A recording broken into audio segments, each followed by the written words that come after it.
Vamos ficar todos de pé nesse momento, vamos falar com Deus em oração.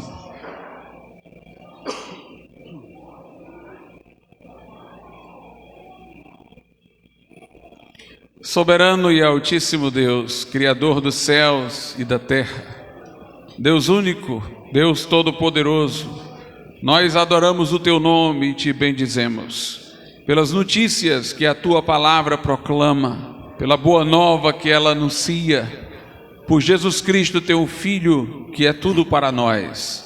Derrama, Senhor, o Teu poder, a Tua graça, o Teu amor em nossas vidas. Dá-nos coragem para enfrentar, meu Deus, um mundo que nos é cada vez mais hostil. Dá-nos sabedoria prática e diligência em oração. Dá-nos o discernimento dos tempos e coloca em nossa boca a palavra certa, da hora certa, Pai. Dá-nos um coração piedoso que derrama a alma diante de Ti, que se refugia na Tua presença, que se restaura sob o Teu olhar, Tua proteção, o Teu cuidado. Dá-nos comunhão contigo, Senhor, a alegria indizível e cheia de glória que nos antecipa o céu. Traz a este lugar aqueles que ainda não conhecem a Cristo de forma salvífica. Que o Senhor possa fazer prosperar o evangelismo, os convites que foram feitos, ou mesmo, Senhor, o som que vai atrair pessoas que porventura passarem nas proximidades. Que o Senhor possa fazê-los vir a este lugar e que o Senhor se revele a eles em Seu Filho Jesus Cristo. Torne Sua palavra um livro aberto e lhes dê, Senhor, o arrependimento para a vida. Nós Te pedimos tudo isso, gratos, em nome de Jesus. Amém, Senhor, e amém. Hino do cantor cristão de número 375. Vivo feliz, pois sou de Jesus.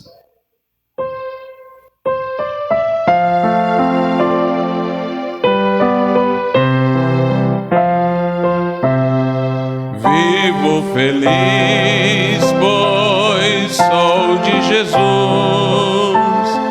e já desfruto o gozo da luz. Sou por Jesus herdeiro de Deus, Ele me leva à glória dos céus. Canta minha alma, canta ao Senhor, rende-lhe sempre ardente louvor. Canta minha alma, canta ao Senhor, rende-lhe sempre ardente louvor. Ao Seu amor eu me submeti e extasiado então me senti. Anjos descendo trazem dos céus ecos da excelsa graça de Deus. Canta minha alma, canta ao Senhor, rende-lhe sempre ardente louvor. Canta minha alma, canta ao Senhor, rende-lhe sempre ardente louvor. Sempre vivendo em Seu grande amor, me regozijo em meu Salvador. Esperançoso vivo na luz, pela bondade do meu Jesus. Canta minha alma, canta ao Senhor, rende-lhe sempre ardente louvor. Canta minha Senhor, rende-lhe sempre ardente louvor.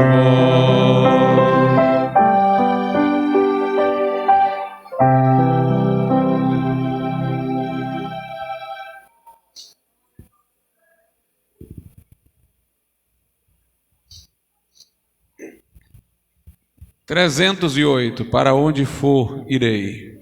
Se eu tiver Jesus ao lado e por ele auxiliado, se por ele for mandado, a qualquer lugar irei. 308.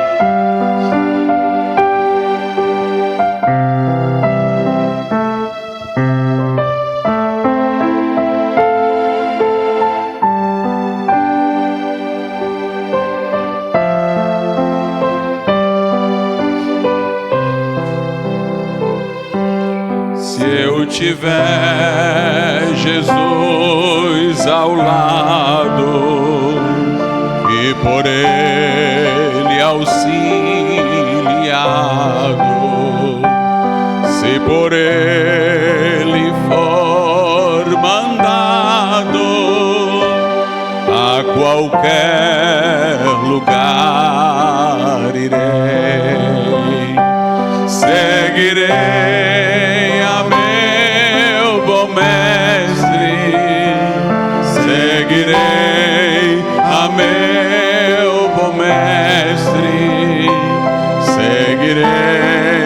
a meu bom mestre, onde quer que for irei.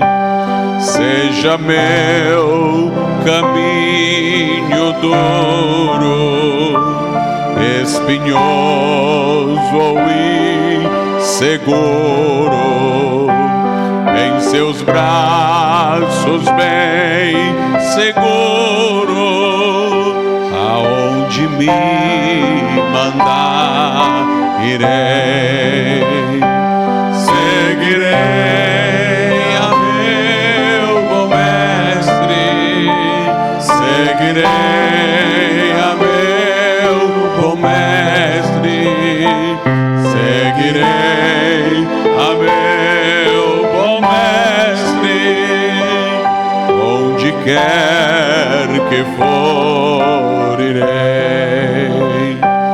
Males poderão cercar-me, ou perigos assustar-me, mas se Cristo segurar-me, aonde me mandar irei, seguirei a meu bom mestre, seguirei a meu bom mestre, seguirei a meu bom mestre, onde quer que for irei. Quando terminar a vida, vinda minha triste lida, tenho a glória prometida, eu pra meu Senhor irei, seguirei a meu bom mestre, seguirei a meu bom mestre, seguirei a meu bom mestre, onde quer que for irei. Santíssimo Deus e nosso Pai, recebe nosso ato público e comunitário de adoração e de louvor. Recebe nossas vidas, também nossos dízimos, nossas ofertas, que tudo que há em nós bendiga o teu santo nome. Ó meu Deus, nós te rogamos por aqueles que estão enfermos, pelo irmão Ayrton, por sua contínua recuperação, pelo irmão Maurício, meu Deus, para a sua cura, e por outros, meu Deus, que possam estar doentes, que o Senhor os visite em seu poder curador e faça fluir cura para eles. Manifesta, meu Deus, a tua graça sobre nós que aqui estamos e faz tua presença revelada e poderosa em nosso meio. Nós te pedimos tudo isso em nome do Senhor Jesus. Amém. Podeis assentar, irmãos. Os que tiverem dízimos e ofertas podem pôr nos gasofilácios nesse momento. Flui em mim o teu Espírito, flui em mim, ó Senhor.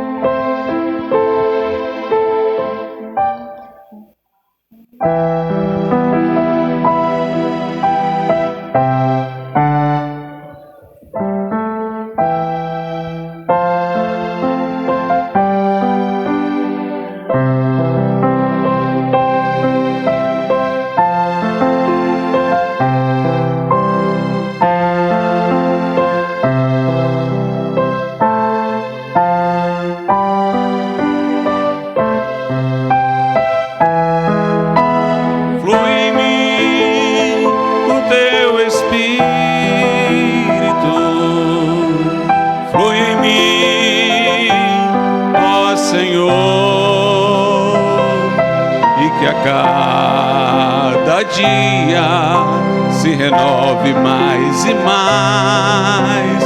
Flui em mim, ó Senhor. Enche-me do teu amor. Enche-me do teu amor, Senhor. Enche-me do teu amor.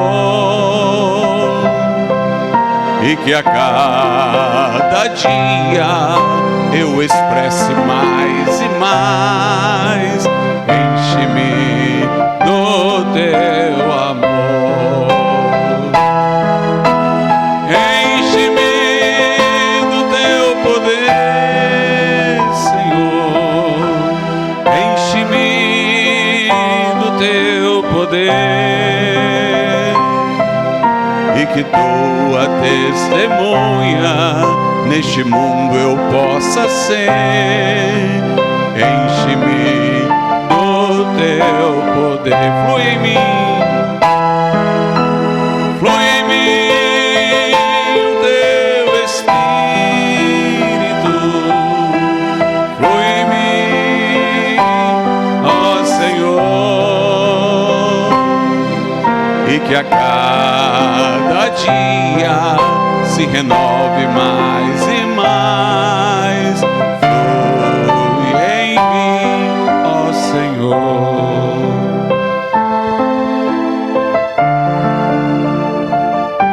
Fiquemos de pé, irmãos.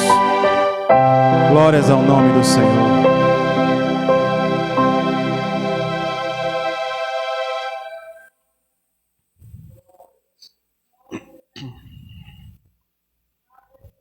Estamos juntos em nome de Jesus. Jesus está neste lugar.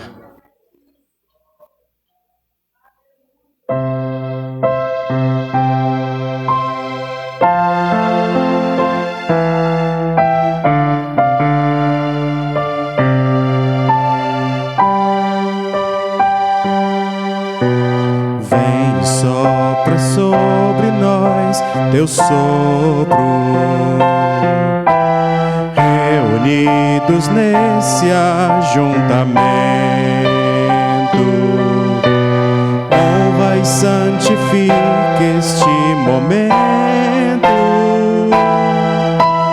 com a tua igreja que é o teu povo.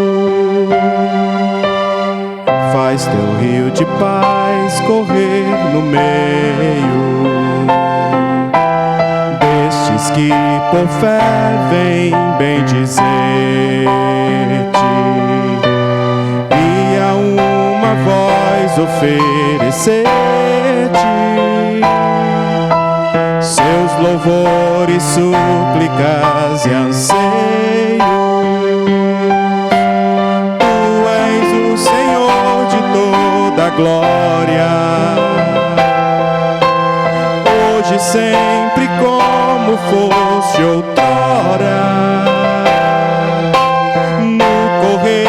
da história, revelando seu amor. Deus bendito, Rei e Salvador. Deus bendito, Rei e Salvador. Vem, sopra sobre nós teu sopro. Precisamos, Senhor. Estamos aqui reunidos em teu nome, Jesus. Honra e santifica este momento com a tua igreja, que é o teu povo. Faz teu rio de paz. Essa é a nossa oração, estes que por fé vêm bendizer-te, e a uma voz oferecer-te seus louvores, súplicas e anseios. Tu és o Senhor, tu és o Senhor de toda a glória. Hoje, sempre, como foste outrora, no correr da história, revelando seu amor. Deus bendito, Rei e Salvador. Deus bendito, Rei e Salvador. Tu és o Senhor de toda a glória. Tu és o Senhor de toda a glória. Eu sei, aleluia. Hoje, sempre, como foste outrora, não muda nunca, no correr da história, revelando seu amor. Deus bendito, Rei e Salvador. Deus bendito, Rei e Salvador.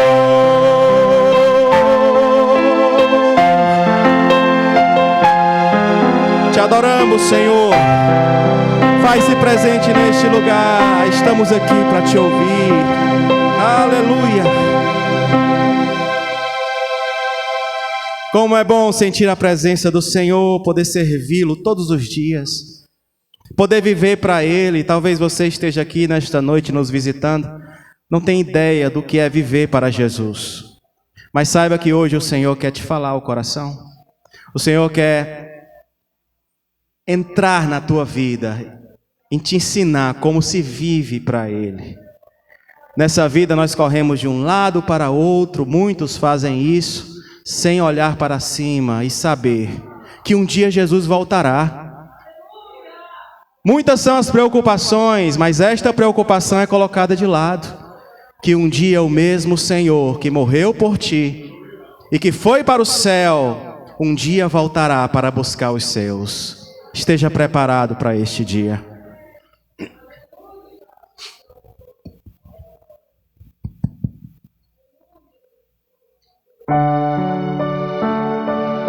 Pense bem.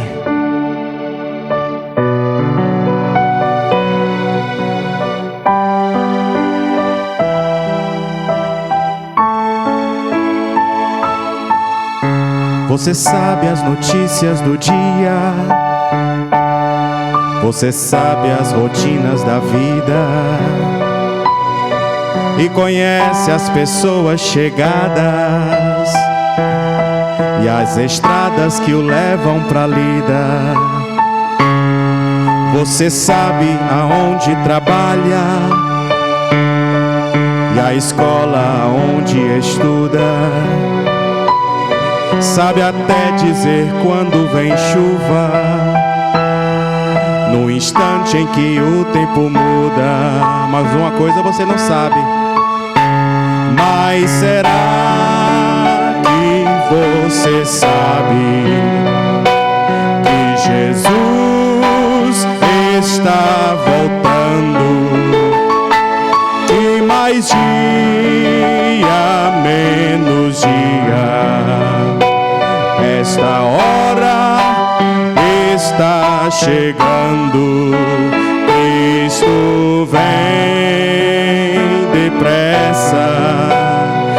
Cristo vem depressa, isso eu sei de cor, isso é promessa.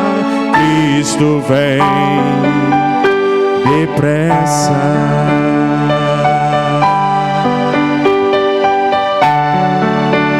Essa deve ser tua maior preocupação. Você sabe se alguém anda certo lá por perto do bairro onde mora, e conhece os que chegam de longe e as pessoas que já vão embora.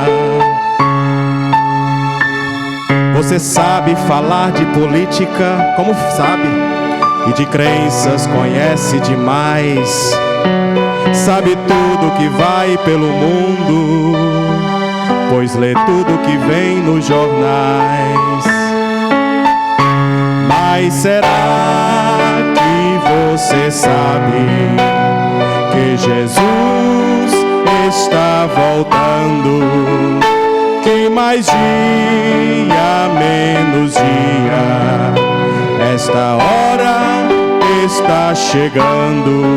Cristo vem depressa, Cristo vem depressa, isso eu sei de cor, isso é promessa. Cristo vem depressa. Esteja preparado para a vinda do Senhor. Ele vem depressa. As situações do mundo anunciam isso. Um dia os céus se abrirão e o Filho do Homem aparecerá nas nuvens, e todos aqueles que forem crentes subirão ao seu encontro e viverão com Ele para sempre. Maranata, Jesus.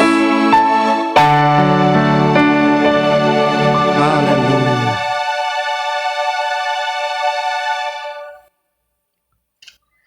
Mas ainda há oportunidade. Ele sofreu o que sofreu na cruz por você, para perdão dos teus pecados.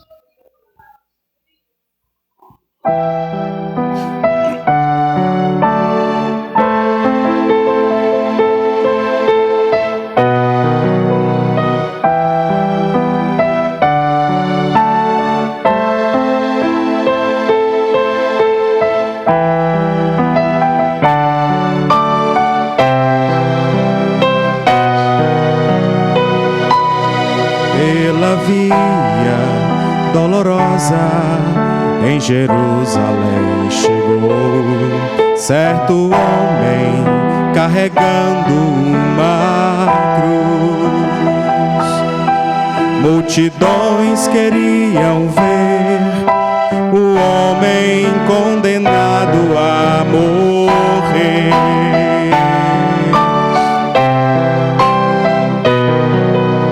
Ele estava tão ferido e sangrava sem parar, coroado com espinhos ele foi, e em dor podia ouvir o escárnio dos que o punham pra morrer. Pela via dolorosa que é a estrada de horror, qual ovelha veio Cristo Rei, Senhor. Ele foi quem escolheu dar a vida por ti, por mim. Pela via dolorosa meu Jesus sofreu assim.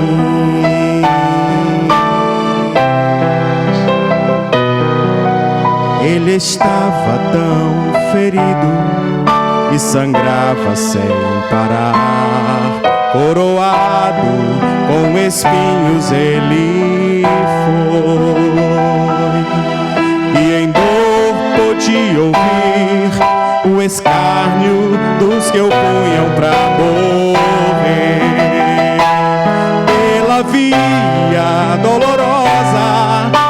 estrada de horror. Qual ovelha veio Cristo, Rei e Senhor. Ele foi quem escolheu dar a vida por ti, por mim.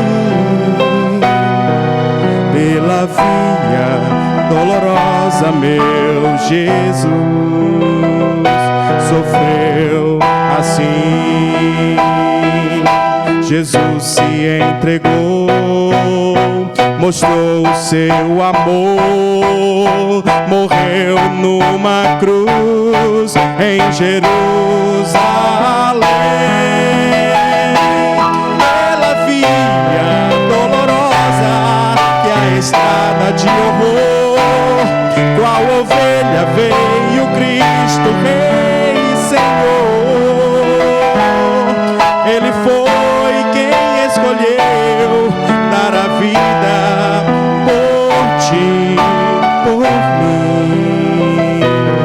Pela via dolorosa meu Jesus sofreu assim.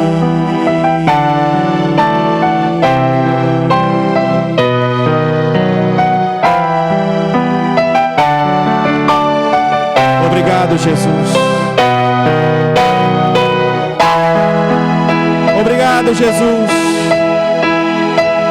Aleluia.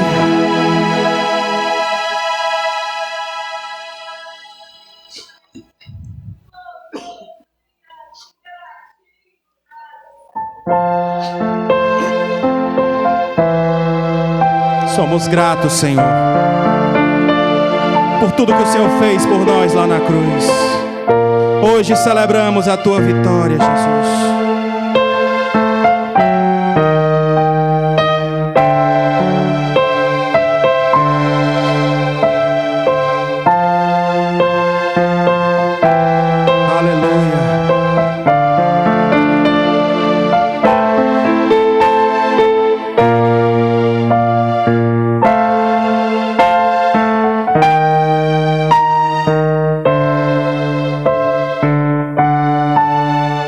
Dou graças de coração, prostrado em adoração. Dou graças por Jesus, meu Salvador. Dou graças de coração, prostrado em adoração. Dou graças por Jesus, meu Salvador. Porque sendo fraco hei de dizer, eu sou forte no Senhor, por tudo que Ele fez na cruz por mim. Sendo pobre hei de dizer, eu sou rico no Senhor, por tudo que Ele fez na cruz por mim. Dou graças de... Canta igreja, com gratidão.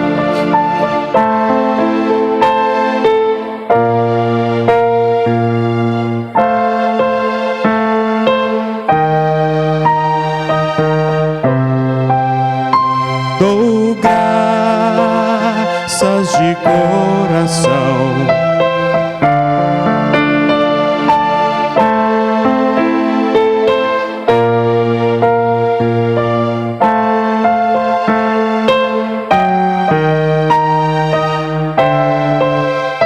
porque sendo fraco hei de dizer o quê?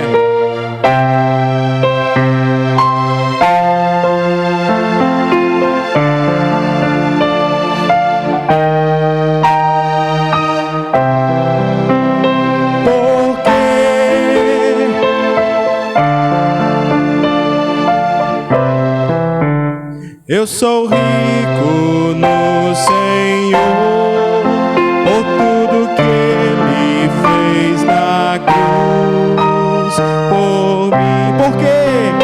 Porque sendo fraco hei de dizer, eu sou forte no Senhor, por tudo que Ele fez na cruz por mim.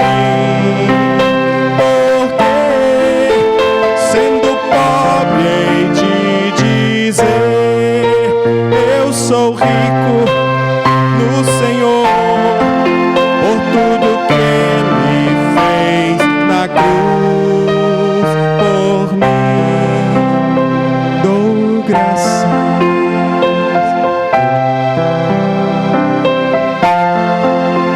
Dou graças, Senhor. Obrigado, Jesus.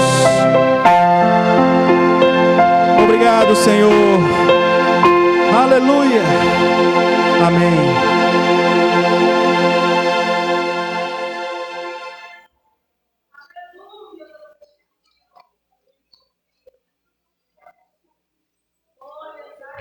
As crianças, nesse momento, podem sair para o culto das crianças.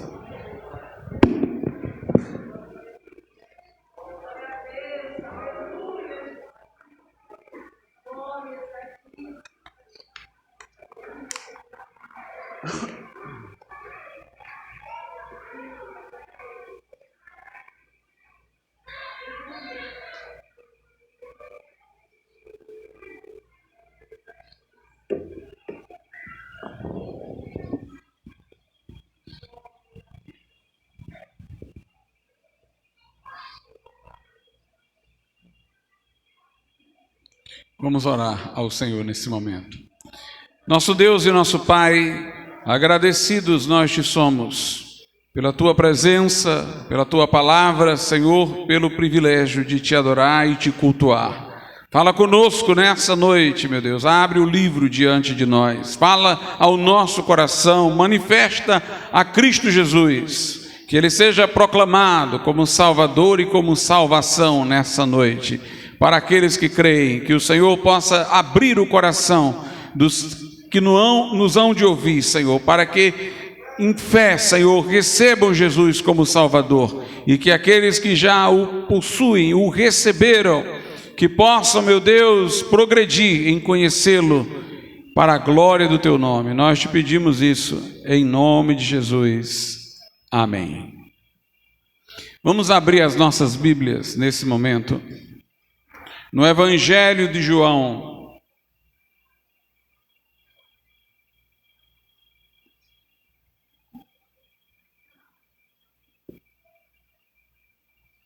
Evangelho de João, capítulo de número 6.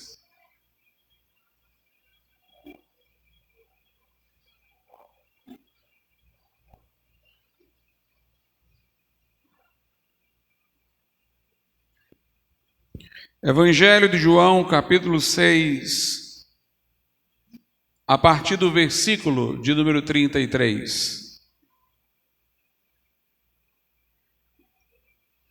Diz assim a palavra de Deus.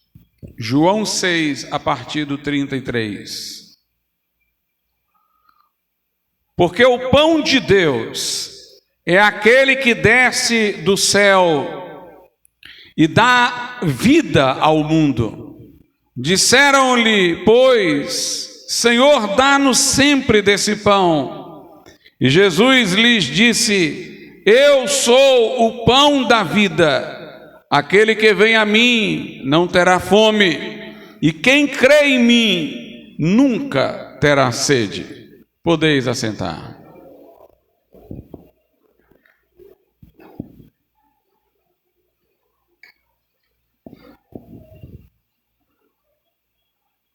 Meus amados irmãos,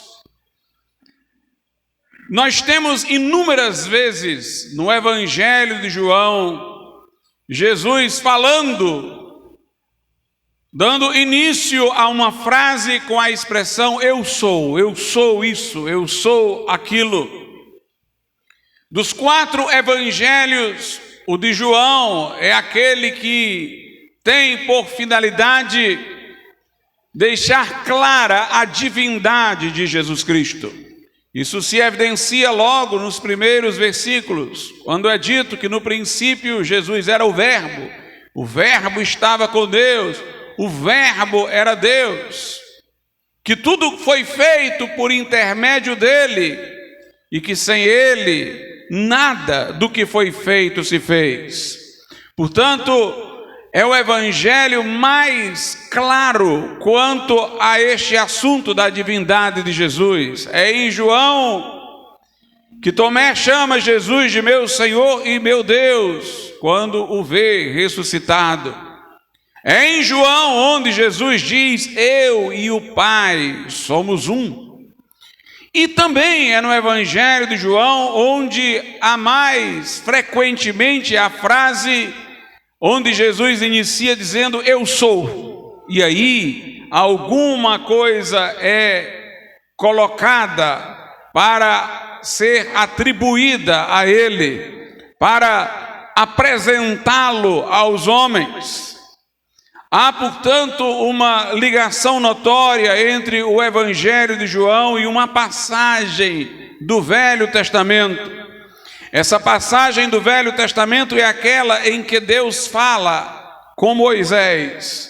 No capítulo de número 3 do livro de Êxodo, quando Moisés estava foragido do Egito, cuidando do rebanho de seu sogro Jetro, e ele viu a sarça ardente, e por intermédio da sarça que ardia e não se consumia, Deus falou a ele numa forma angelical que foi tomada. E então diz assim o texto em Êxodo 3, a partir do versículo de número 11: então Moisés disse a Deus: quem sou eu que vá a Faraó e tire do Egito os filhos de Israel? E disse: certamente eu serei contigo, e isto te será por sinal de que eu te envio. Quando houveres tirado este povo do Egito, servireis a Deus neste monte. Então disse Moisés a Deus: eis que quando eu for aos filhos de Israel e lhes disser,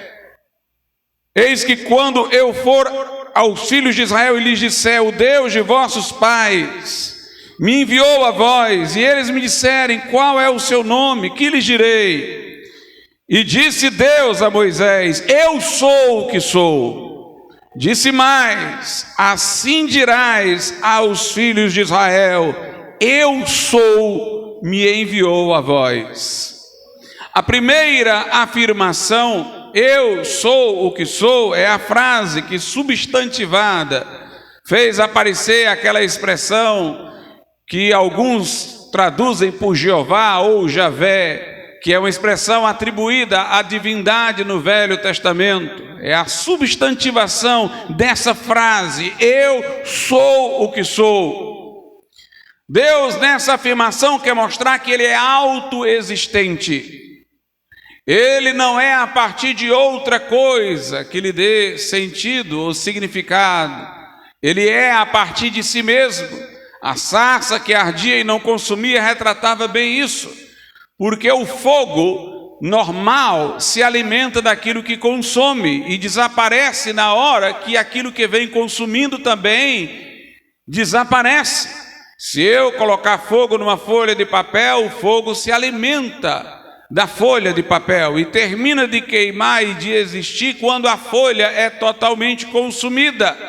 Mas aquela sarça ardia e não se consumia, indicando um fogo que não existia por força de algo exterior a ele, de outra coisa que lhe desse constância. Era, portanto, aquela visão da sarça ardendo e não se consumindo, uma visão de como Deus queria se revelar ao povo, particularmente a Moisés. Ele diz: eu sou o que sou. Não existe uma definição para Deus. Ele não pode dizer eu sou isso ou aquilo e terminar o assunto como se naquilo ou nisso se dissesse tudo sobre Deus. Sua essência é insondável, inefável. Como diz Paulo a Timóteo, ele habita em luz inacessível, a qual nem o homem viu e nem pode ver. Ao mesmo tempo que ele não é definível, no sentido de ser delimitável, ele também não tem existência proveniente de outro lugar. Ele não tem causa, ele é a causa de todas as coisas. Por isso ele disse a Moisés: eu sou o que sou. E depois reduziu a expressão dizendo: vai e diz ao povo que o eu sou te enviou. Só isso. O inominável, o insondável, o transcendente, o autoexistente, o eu sou te enviou ao povo de Israel. Mas o Evangelho de João parece trazer em Jesus Cristo acréscimo a esta frase, eu sou. Isso faz muito sentido, porque Jesus é a manifestação de Deus, é a revelação de Deus, é a imagem do Deus invisível. E portanto, se ele veio revelá-lo, ele veio dizer coisas sobre Deus, mostrar coisas sobre Deus. E o fez em si mesmo, já que ele é Deus, ele próprio é Deus. E encarnou-se, tomou a condição limitada, humana, para que nós o pudéssemos conhecer em nossas proporções, naquilo que para nós é alcançável.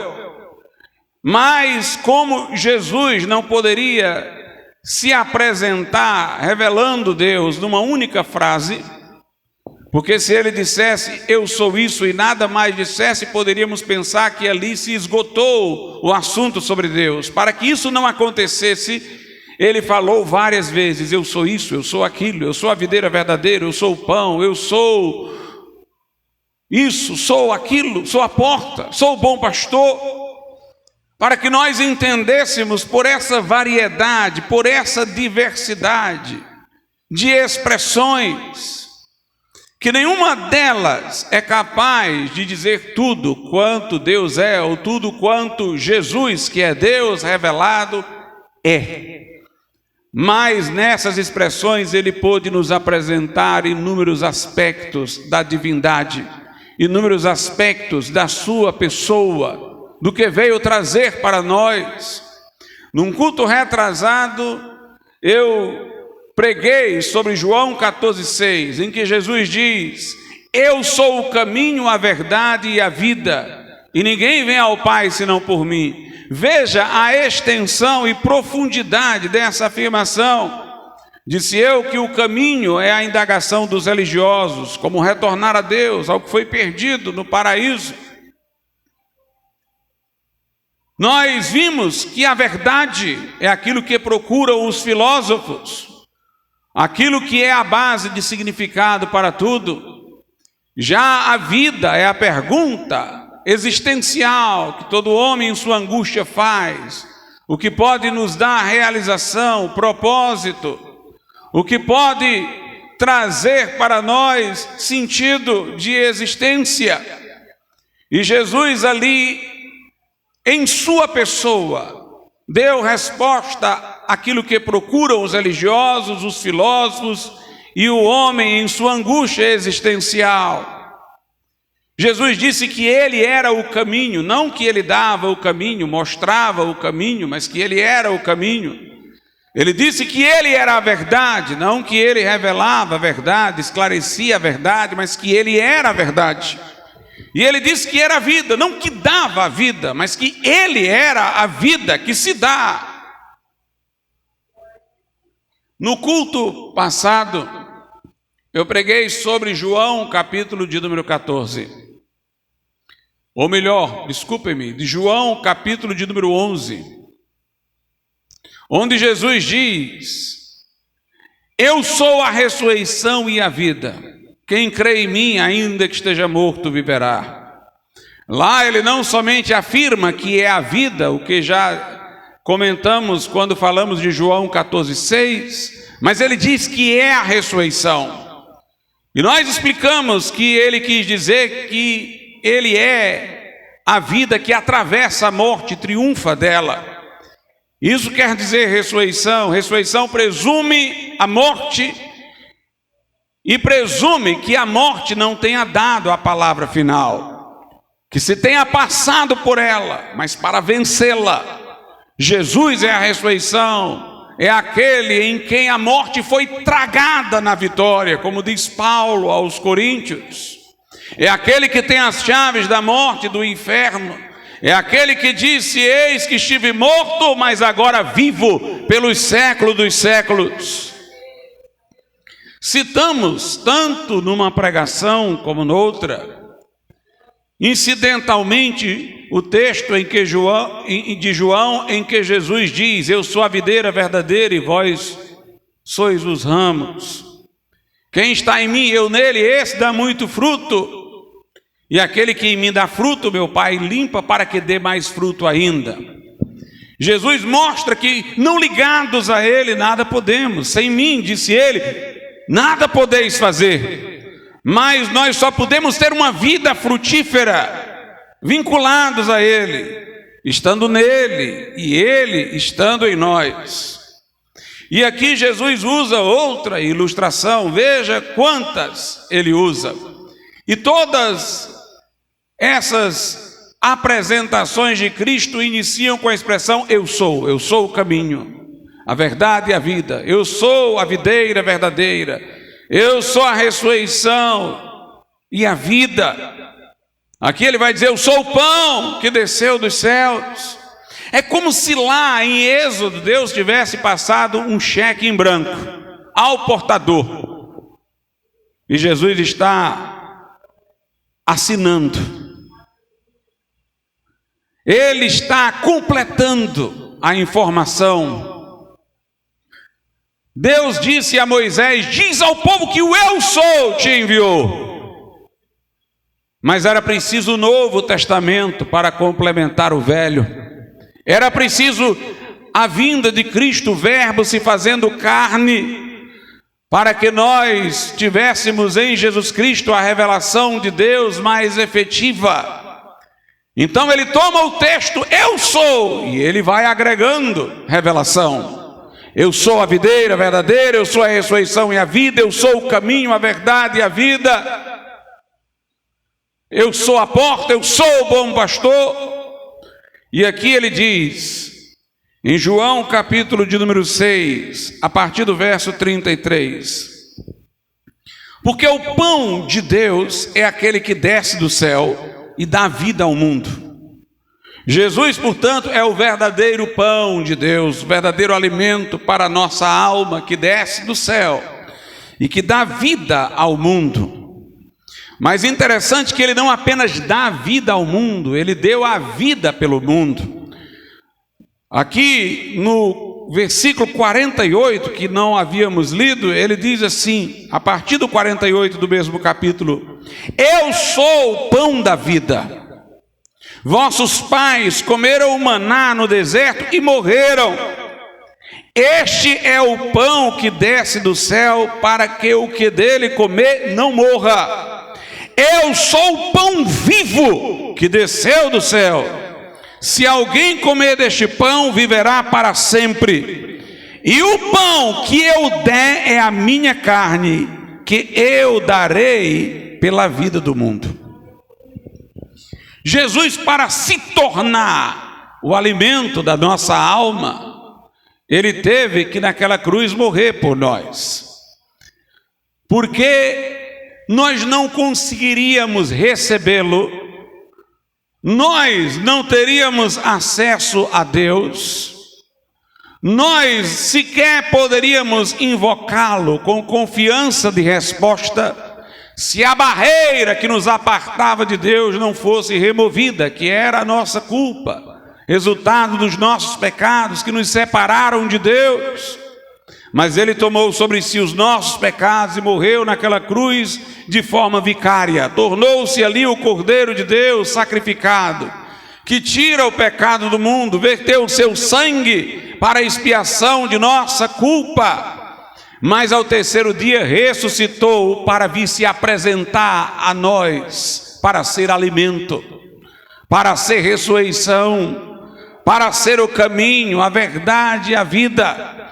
Jesus ganhou para nós o direito de acesso à sua própria pessoa, da maneira mais íntima, para que fôssemos unidos a Ele espiritualmente através da sua morte na cruz. Ele é o pão que desceu dos céus, Ele é o pão vivo, Ele é o pão da vida. Mas Ele disse que teria que dar este pão pelo mundo, que seria a sua carne, para depois Ele dar o pão aos que creem, se dá para nós. Ele diz: quem comer deste pão viverá para sempre. Comer do pão é reconhecer o sacrifício da cruz, é confiar que Jesus Cristo, através do que Ele fez por nós lá no Calvário, pode se nos dar como vida eterna, pode entrar em nosso coração, tornando-se não apenas nosso Salvador, mas a nossa salvação. Voltando ao versículo 33, Jesus diz: porque o pão de Deus é aquele que desce do céu e dá vida ao mundo. Disseram-lhe, pois: Senhor, dá-nos sempre desse pão. Eles imaginavam como um pão terreno, que alimenta, mas depois não mantém continuidade para sustentar o corpo, de maneira que a pessoa volta a ter fome e quer comer de novo.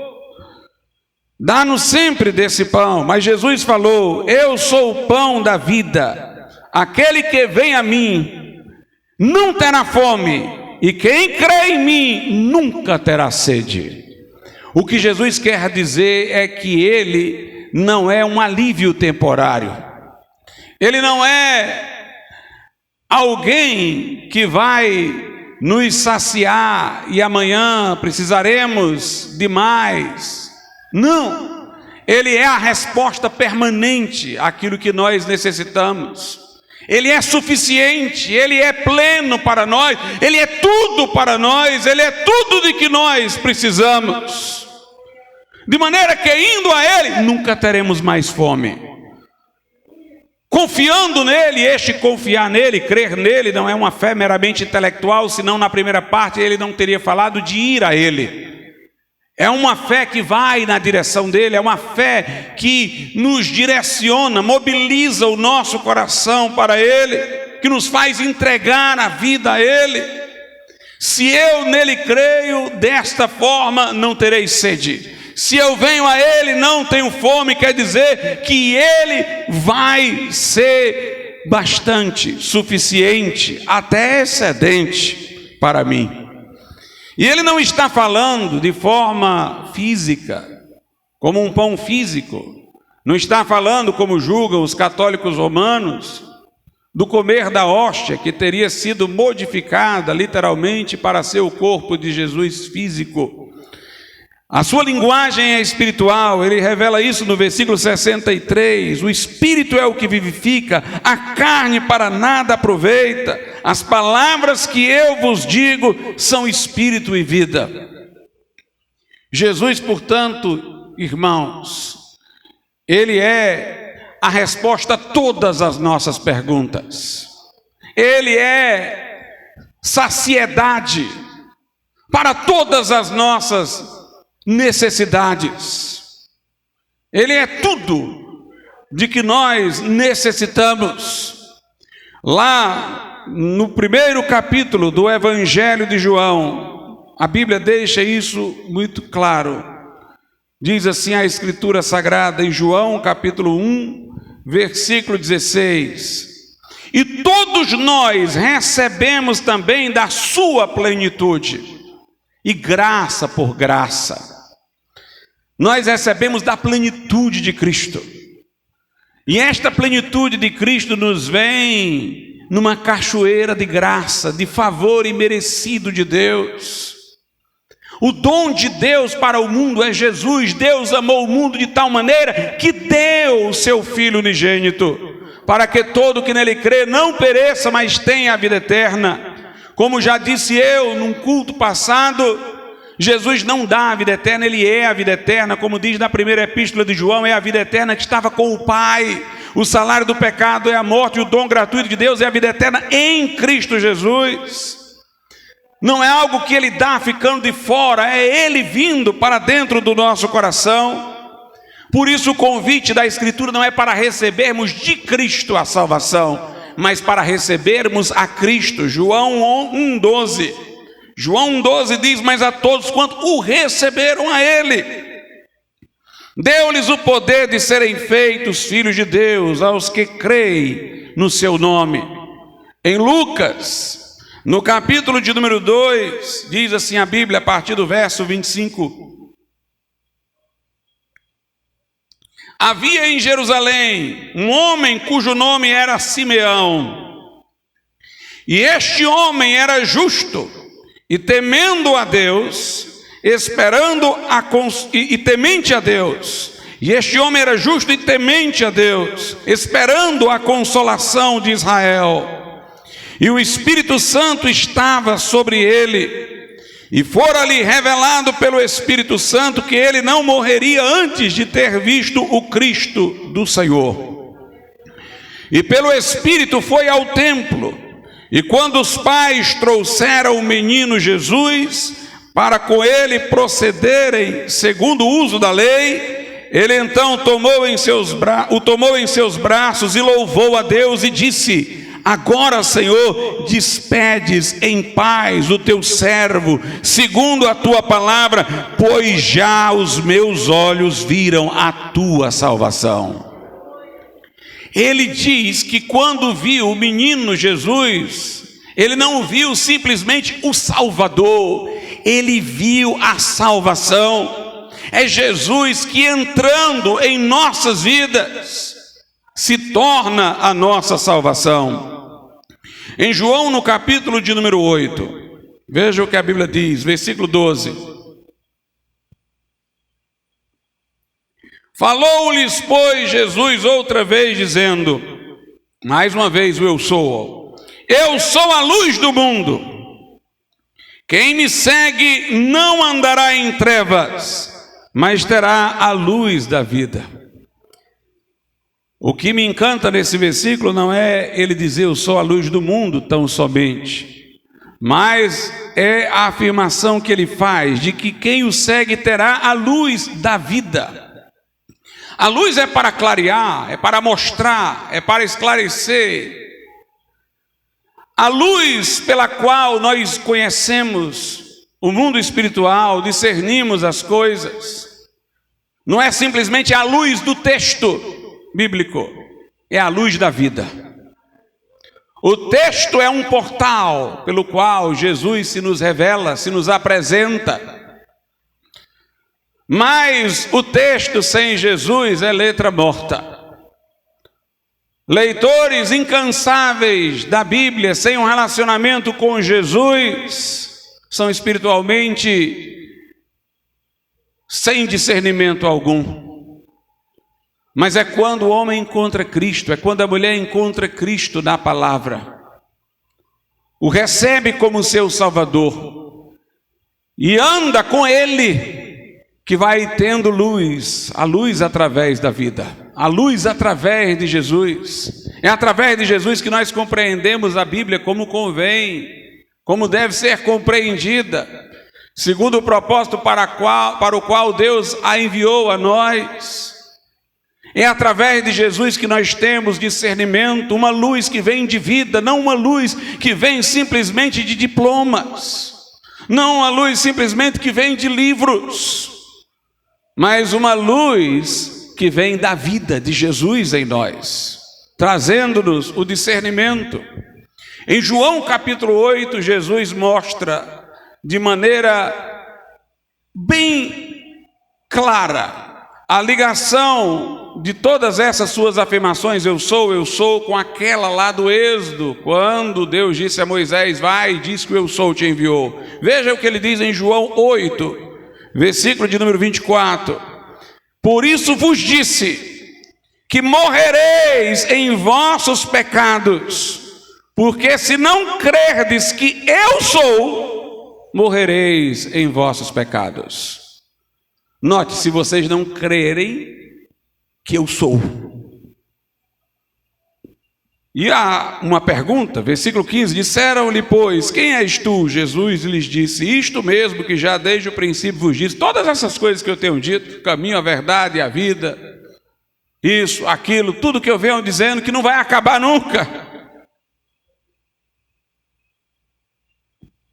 E tudo que Jesus é, conforme a revelação, pão da vida, o pão que desceu do céu, a videira verdadeira, a porta, o bom pastor, tudo que ele é através da cruz. Como eu disse, foi por causa que ele cancelou o elemento divisor, que eram os nossos pecados lá na cruz, que ele pode se nos oferecer dessa forma como se nos apresenta.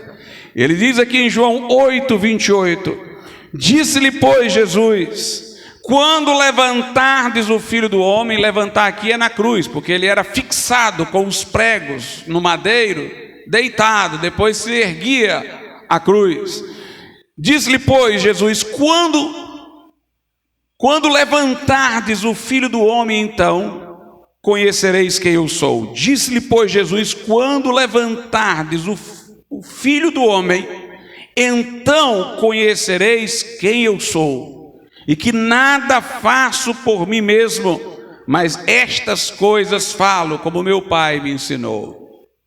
Tudo que Jesus disse que era, ele se torna para nós por causa da cruz.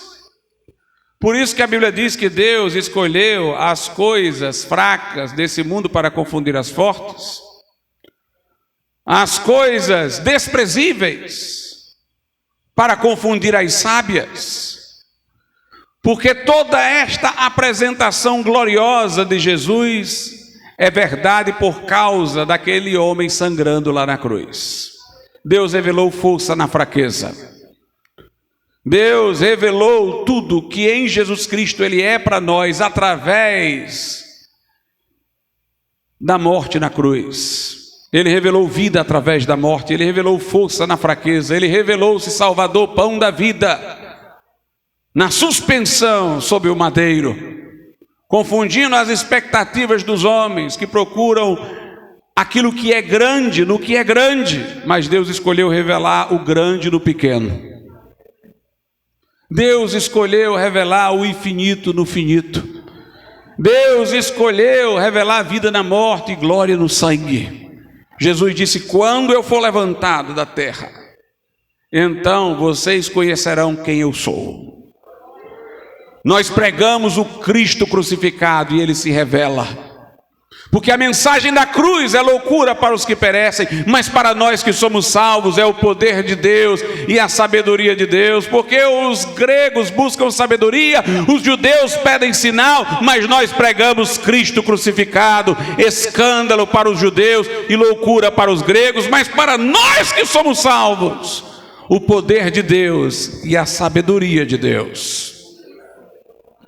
Lá na primeira carta aos Coríntios, aliás, antes de eu ir para a primeira carta aos Coríntios, veja como tudo que Deus tem para nós vem através de Jesus. Eu já li esse texto, vou ler de novo. Romanos 8 e 32 diz assim, aquele que nem mesmo a seu próprio filho poupou, antes o entregou por nós todos, como nos não dará também com ele todas as coisas? Nós não recebemos nada de Deus sem Ele, sem Jesus, mas tudo é com Ele. Aos Efésios, Paulo diz, Deus nos abençoou com toda sorte de bênção espiritual nas regiões celestiais em Cristo Jesus. E a Bíblia diz que Jesus está em nós. Em Efésios, capítulo de número 3, verso 17, diz, para que Cristo habite pela fé nos vossos corações, mediante a fé, a confiança, a entrega da minha vida a Ele, Ele vem ao meu coração para habitar e ser tudo para nós. Paulo disse aos Filipenses, para mim o viver é Cristo e o morrer é lucro. Paulo disse: quando Cristo, que é a nossa vida, se manifestar, nós nos manifestaremos com Ele em glória. Em glória. Então, aqui na carta aos Coríntios, 1 aos Coríntios 1:30, um texto que eu cito bastante,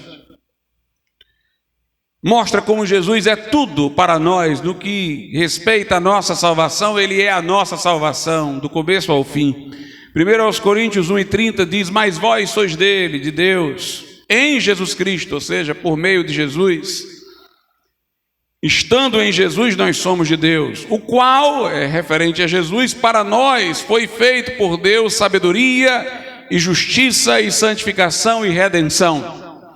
Jesus é a sabedoria de Deus, porque Jesus é aquele através de quem todas as profecias se cumprem. Jesus é aquele através de quem o plano de Deus se realiza. Tudo foi feito por Ele e para Ele. Sem Jesus a história é uma incógnita. Sem Jesus a Bíblia é um livro obscuro, mas Ele é a chave que a tudo dá sentido. Nele estão todos os tesouros da sabedoria e do conhecimento. Mas o texto diz que Ele é para nós, foi feito por Deus para nós justiça, santificação e redenção. São os três momentos da nossa salvação. Primeiro, a justiça. Nós somos injustos e pecadores. Diante do justo juiz, mereceríamos a sentença de condenação eterna, porque todos pecaram e destituídos estão da glória de Deus. Mas Jesus Cristo, mediante o sangue que verteu naquela cruz, cancelou a nossa culpa, pagou a nossa dívida. Mas muito mais do que isso, Cristo ressurreto e invocado vem para habitar em nosso coração. Que Cristo habite em vosso coração pela fé, a todos quanto receberam. E a partir do momento que Ele está em meu coração, Deus me considera da forma como Ele considera Cristo, aquele de quem o Pai disse: este é meu Filho amado, em quem me comprazo. No tribunal de Deus não há mais acusação contra nós, porque se o justo e perfeito está dentro de nós, e Deus agora nos vê através dele que habita em nosso coração, então nós estamos justos no tribunal de Deus, não pelo que somos, mas por aquele que habita em nós e que nos está a representar diante de Deus. Se Deus nos lançasse no inferno, era como se ao seu próprio Filho que agora está em nós estivesse lançando. A Bíblia diz: nenhuma condenação há para os que estão em Cristo Jesus. Se na vida real nós ainda somos imperfeitos e estamos em progresso na santificação, aos olhos de Deus que vê Cristo em nós, nós somos justos no seu tribunal. A Bíblia diz isso lá em Colossenses.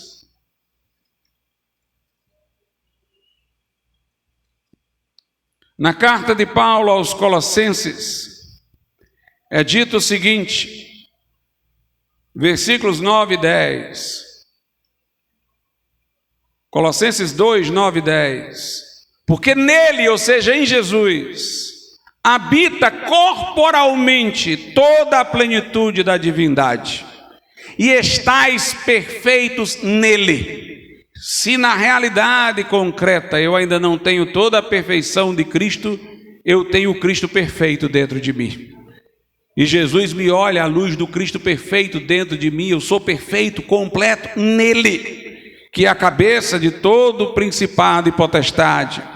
No capítulo 1, versículo 28, diz assim: a quem anunciamos, admoestando a todo homem, ensinando a todo homem em toda a sabedoria, para que apresentemos todo homem perfeito em Cristo Jesus. No verso 27 diz: aos quais Deus quis fazer conhecer quais são as riquezas da glória deste mistério entre os gentios, que é Cristo em vós, a esperança da glória. Se Jesus está em mim, eu tenho a esperança da glória celeste, porque Jesus está em mim, porque Deus vê Jesus em mim. Ele é a nossa justiça. Tem uma passagem muito repetida lá em Romanos 4, que é: Abraão creu em Deus, isso lhe foi imputado como justiça.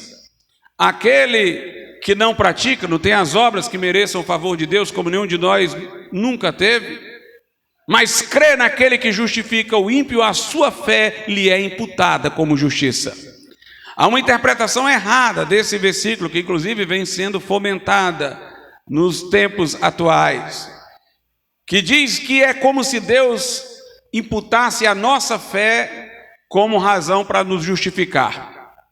Alguns estão dizendo assim, que no Velho Testamento Deus exigia obras, ninguém atendeu, agora Deus passou a exigir sua fé, como se a fé fosse alguma coisa que merece a salvação. Então, se creu, Deus imputa a fé como justiça, Deus aceita a sua fé como mérito para lhe justificar. Essa é uma interpretação errada. A compreensão da reforma, que é bíblica e condiz com 1 Coríntios 1:30, onde diz que Deus o fez justiça para nós, é de que ali é uma metonímia, aquela figura de linguagem que pega o conteúdo pelo continente. Quando Jesus disse, este cálice é o meu sangue, ele não falava da taça, mas do que estava dentro, é uma metonímia. Então, quando diz, creu em Deus, isso lhe foi imputado como justiça, não é que a fé que tivemos é reconhecida por Deus como aquilo que nos torna justo, mas é que o conteúdo da nossa fé, que é Cristo, é considerada a nossa justiça. É como se o texto quisesse dizer o seguinte: creu em Deus e o crido foi imputado como justiça. O crido, o objeto do crer, foi imputado como justiça.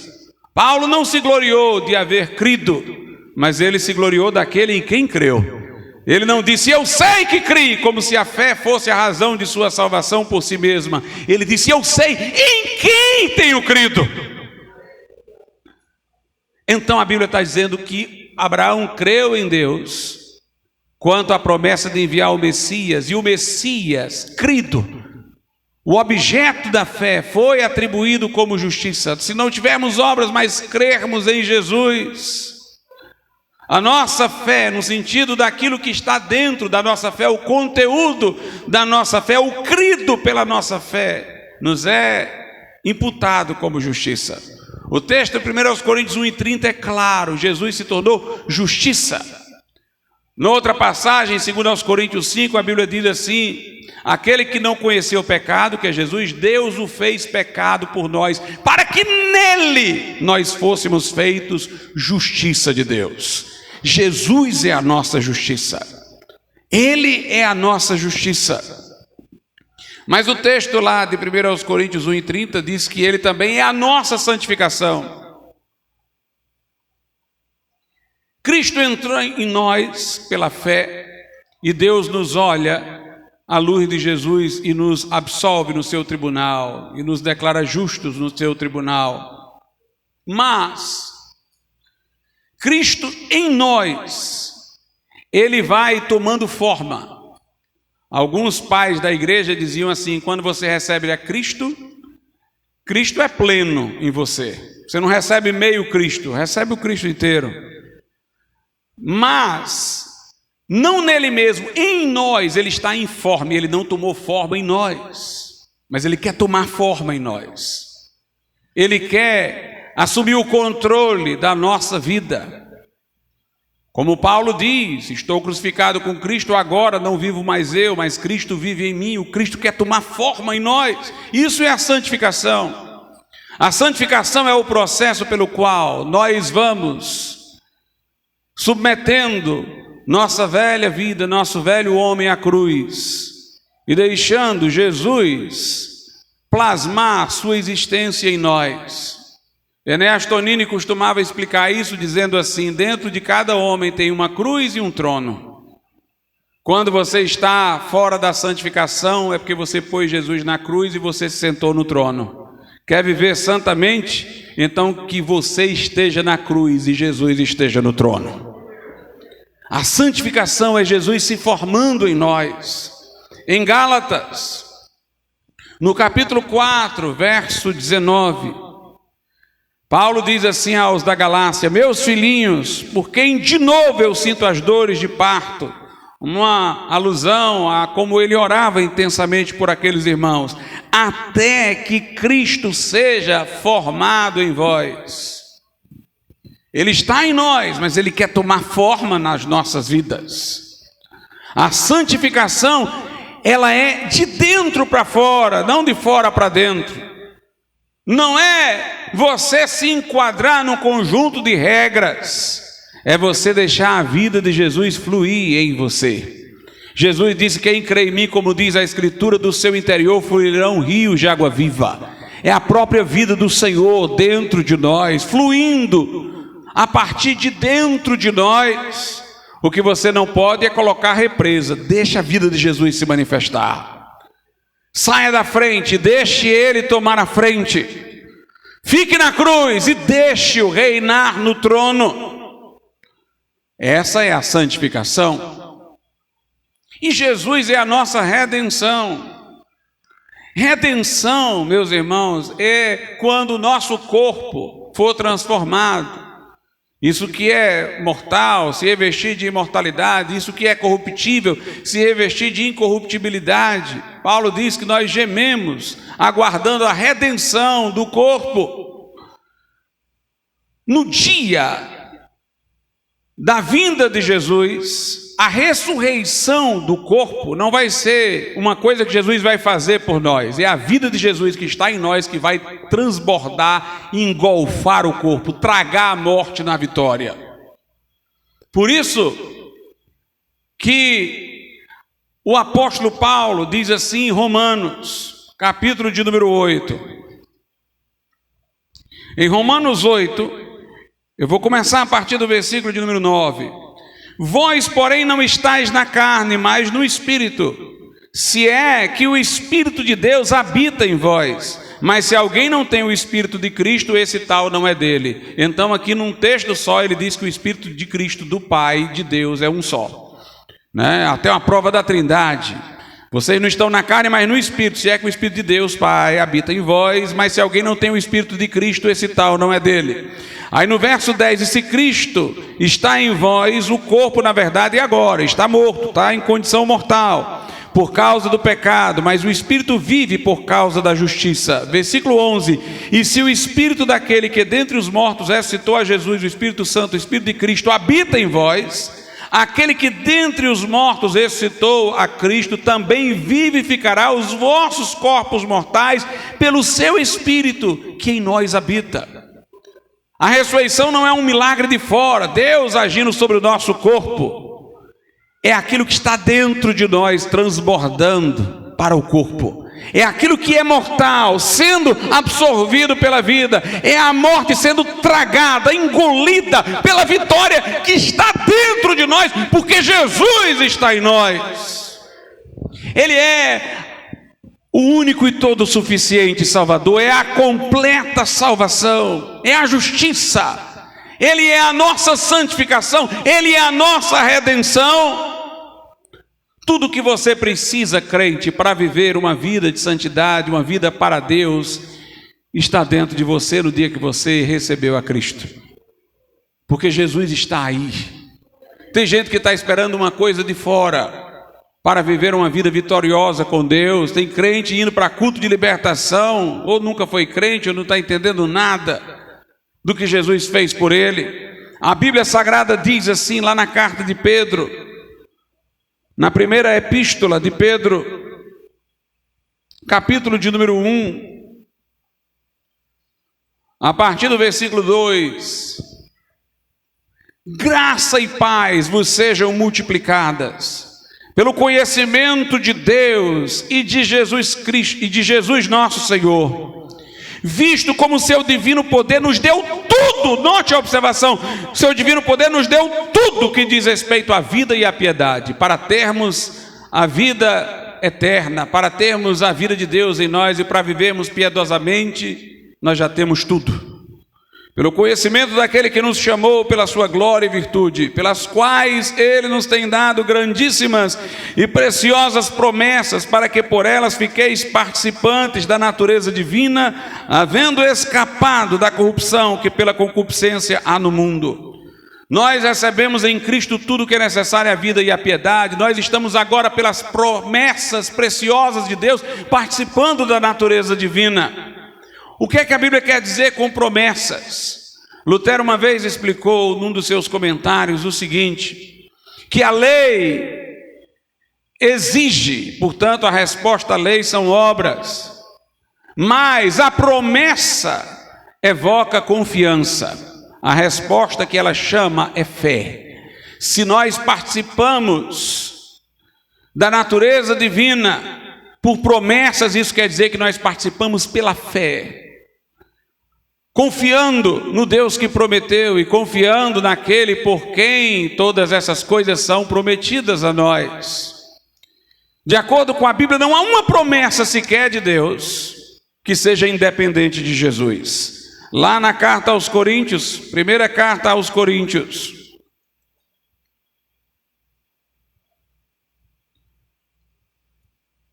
aliás, segunda carta aos Coríntios,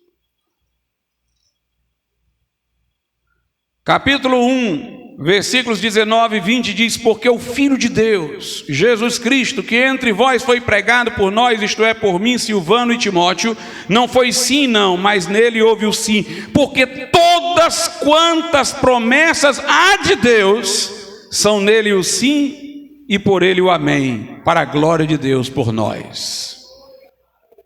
Cada promessa que eu me aproprio é de Cristo, que eu estou recebendo, é por intermédio dele, e assim eu vou participando da natureza divina. Eu tenho nele tudo de que eu preciso para viver uma vida bastante e vitoriosa. Hoje em dia nós temos os chamados pregadores da teologia da prosperidade, que confundem uma vida abundante com coisas exteriores, prosperidade material, saúde física, mas por mais que eles prometam cura, eles não prometem que a pessoa não vai morrer. De uma enfermidade se saberá que a pessoa não vai ser curada, aquela pela qual um dia vai morrer. Eles prometem cura, mas eles não fazem retroceder o envelhecimento, a fraqueza, a debilidade natural dos órgãos pelo envelhecimento. Eles pregam prosperidade material terrena, mas eles não encontram um caminho para você levar o que arrecadou aqui para outra vida. A vida de um homem, Jesus disse, não consiste na abundância de bens que possui. A vida prometida é aquela que vem de dentro, os rios de água viva que fluem de nós. O crente pensa é o contrário, é pelo contraste com o exterior. Ainda que o nosso homem exterior se corrompa, o interior se renova dia após dia. Não atentando nós nas coisas que se veem, mas nas que se não veem, porque as que se veem são temporais, mas as que se não veem são eternas. Se o viver é Cristo, então o morrer pode vir, mas é ganho, porque nós vamos partindo, estar com Cristo, isso é muito melhor. A Bíblia não prometeu-nos, nessa condição antes da ressurreição, que nós não seremos atingidos por tristeza, mas ela diz que entristecidos estaremos sempre alegres. Não prometeu que nós seríamos livres de aflições, mas disse que Jesus já venceu o mundo. Agora, isso não significa que nós não creiamos que Jesus cura. Jesus cura sim. O enfermo cura para propósito de sua vontade. Ele cura para que você faça a obra dele, você tenha vigor para testemunhar e compartilhar para outros. Ele não cura em função do seu lazer pessoal, mas em função de como ele lhe quer na obra dele. Mas uma coisa interessante é que tudo que eu disse sobre a salvação, eu vou dizer sobre a cura agora. Para o crente em Jesus, irmãos, Jesus não dá simplesmente a cura, Jesus é a cura. É a cura. A Bíblia diz: Ele vivificará os vossos corpos mortais. Quando eu sou curado, é a vida que está dentro de Cristo que toca no meu corpo enfermo e ele é curado. Lembram-se da mulher com fluxo de sangue? Aquela mulher disse: se eu tocar nele eu vou ser curada. Quando ela tocou em Jesus, Jesus disse: alguém me tocou. E os discípulos disseram: Senhor, a multidão empurra, todo mundo está fazendo movimento. Ele disse: mas alguém me tocou de uma forma diferente, porque de mim saiu poder. A cura não foi algo que Jesus deu, foi ele fluindo para dentro da mulher. Foi a vida dele fluindo. De mim saiu. Quando ela tocou, dele saiu. A cura vem dele, é a vida dele que se estende, trazendo saúde, trazendo cura para os nossos corpos. A cura não é uma mercadoria que ele nos vende. A cura não é algo simplesmente que ele nos dá. A cura é quando a sua vida toca o nosso corpo enfermo e o levanta. A sua vida ressurreta dá vida ao nosso corpo amortecido. Mas nós temos um caso na Bíblia de um homem que ele tinha alguma coisa no seu corpo que o afligia. O apóstolo Paulo. Ele foi arrebatado até o terceiro céu, numa experiência tão gloriosa que ele disse: eu não sei nem se eu subi lá com o corpo ou foi fora do corpo. E eu vi coisas inefáveis, que eu não posso nem contar para vocês, porque não é lícito ao homem referir. E como minha experiência foi excepcional, nesse corpo ainda caído e sob as tentações dessa natureza ainda não totalmente vencida, eu poderia me orgulhar. E para que isso não acontecesse, Deus me deu uma compensação por coisa tão gloriosa que Ele me proporcionou. Paulo disse: Ele me deu um espinho na carne, que esbofeteia-me todo dia. Alguns creem, é razoável essa interpretação de que seja um problema que ele tinha nos olhos. Ele diz aos Gálatas: vede com que grandes letras vos escrevi. Ele diz: eu sei que se vocês pudessem, arrancariam os olhos e me dariam. Isso afligia o apóstolo Paulo. E Paulo quis cura, irmãos. Segundo aos Coríntios 12, a partir do 7. E para que não me exaltasse pela excelência das revelações, foi-me dado um espinho na carne, a saber, um mensageiro de Satanás para me esbofetear, a fim de não me exaltar. Acerca do qual 3 vezes orei ao Senhor para que se desviasse de mim. Sabe o que foi que Jesus respondeu para ele? Jesus não disse: olha, Paulo, tu tens muitas coisas, mas esta coisa eu não vou dar. Porque Deus não trabalha conosco com coisas, irmãos. Salvação não é uma coisa, é Jesus. Justificação não é uma coisa, é Jesus para nós. Santificação não é uma coisa, é Jesus. Redenção não é uma coisa, é Jesus. Nós temos que parar de ver coisas e ver uma pessoa. Jesus por todos os lados. E Jesus não respondeu: Paulo, eu te dei várias coisas e essa coisa eu não vou te dar. Ele disse: Paulo, eu não sou bastante? Versículo 9: e disse-me: a minha graça te basta, porque o meu poder se aperfeiçoa na fraqueza. De boa vontade, pois, me gloriarei nas minhas fraquezas, para que em mim habite o poder de Cristo. Por isso agora eu sinto prazer nas fraquezas, nas injúrias, nas necessidades, nas perseguições, nas angústias por amor de Cristo, porque quando eu estou fraco, então sou forte. Meus irmãos, muita gente pensa assim: Jesus não respondeu essa oração de Paulo. Respondeu. Não respondeu da forma como Paulo quis, mas ele respondeu. Ele disse: Paulo, em vez de te curar dessa fraqueza, eu vou fazer o meu poder ser aperfeiçoado nela. Eu vou ser o poder da tua fraqueza. Para a mulher com fluxo de sangue, ele foi a cura. Para Paulo, ele está dizendo também que é a cura no outro sentido. Eu vou ser o poder quando esta fraqueza vier.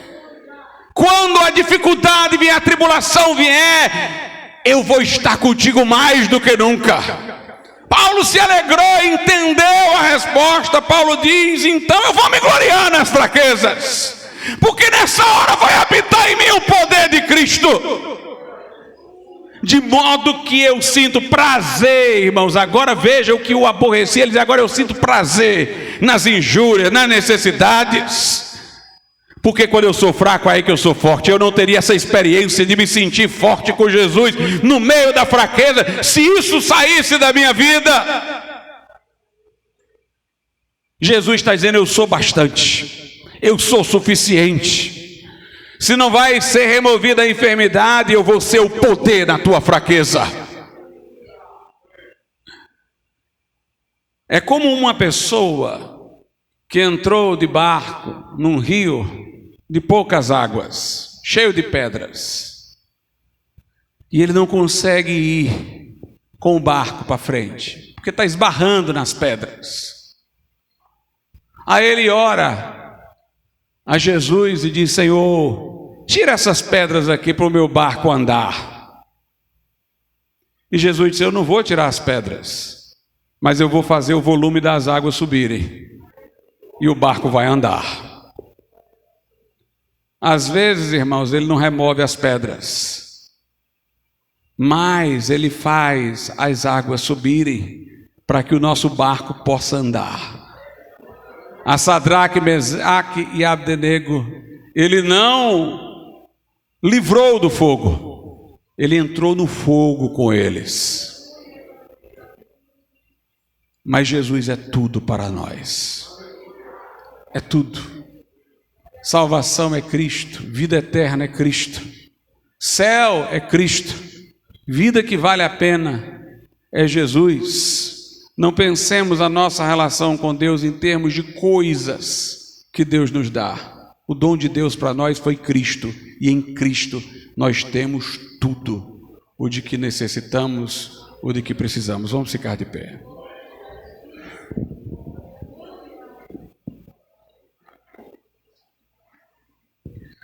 Soberano e altíssimo Deus, nosso Pai, nós te louvamos pela tua palavra, por Jesus. Que o Senhor, meu Deus, possa fazer com que nossa vida seja tomada pela manifestação de Cristo em nossa existência. Olha para aqueles que não o conhecem de modo salvador, Senhor. Revela-lhes os pecados, lhes dá, Senhor, a contrição que leva ao arrependimento, e que se rendam ao Senhor, abram o coração, invoquem o Salvador, recebam Cristo e tenham nele tudo de que precisam, meu Pai. Nós te pedimos isso em nome de Jesus. Amém, Senhor.